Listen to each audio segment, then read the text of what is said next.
Good morning. Nice to be here with you this morning. I want to spend a few minutes going through some of the legal aspects of what's happening for the groundwater management subdistrict. I'm also going to talk a little bit about the main district, Central Colorado Water Conservancy District, and give you an idea of the kind of work that we routinely do for these different districts and what's going on right now.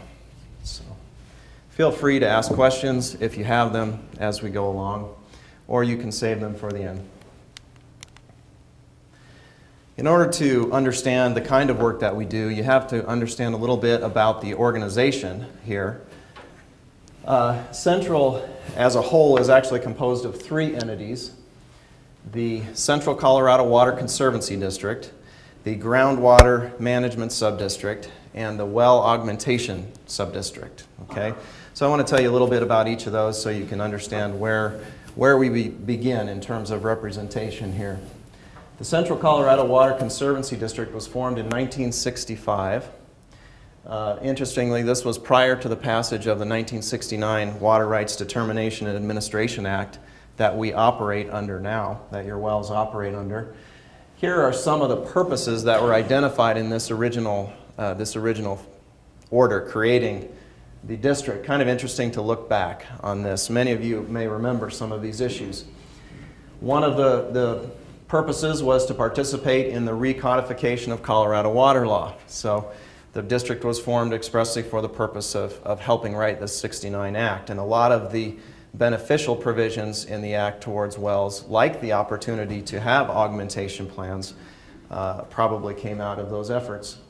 The district wanted to appropriate water from the west slope to promote construction of large reservoirs. Some of the ones that were on the drawing board at that time were Two Forks, Narrows, Lower Weld County, and Idlewild.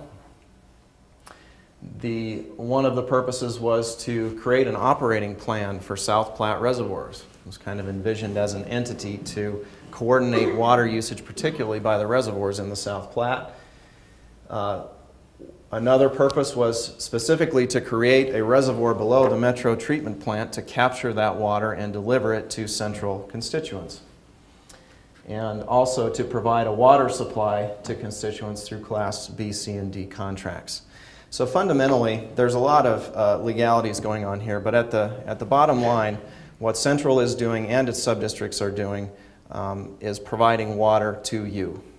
It's a little bit complicated in the sense that we have an augmentation plan intervening, but at the end of the day, that is one of the primary purposes of the district, to develop projects, to assemble them, and provide them to you. Can you just briefly mention the difference between a B, C, and D? Certainly, yeah. The B, C, and D contracts, the type of contract is related to the contracting entity. So if I remember right, a B is a municipality, a C is a public entity that's not a municipality, and a Class D contract is an individual. So most of you have Class D contracts. They're identical in all pertinent respects. They're just different provisions of the statute. So, the Groundwater Management Subdistrict was formed in 1973 with the express purpose of developing water supplies and delivering it to you. This took the form of an augmentation plan.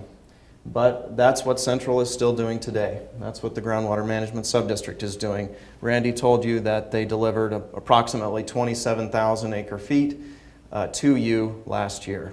Now this water was delivered to the river to offset your well pumping, but it's still a delivery for your benefit.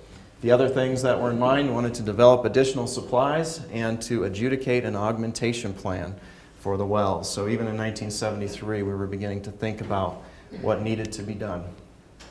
The Well Augmentation Subdistrict is the youngest of the three. It was formed in 2004 with the express purpose of adjudicating an augmentation plan for former GASP wells when the GASP program went out of business.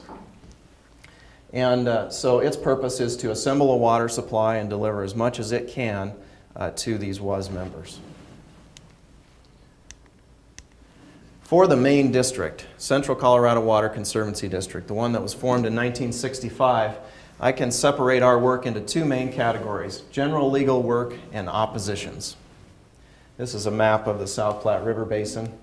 And the alluvial aquifer is in green here. That's what all your wells are installed in. Several different categories we can talk about here. We do a lot with Conservancy District law. There's a lot that goes on behind the scenes that isn't quite so dramatic and controversial as augmentation plans. Every year, the district has to certify a mill levy. The main district does not have an assessment at this time. That's in the Act. We deal with issues related to board member appointment. And also, the district continues to be interested in legislation. And so we participate in assessing legislation,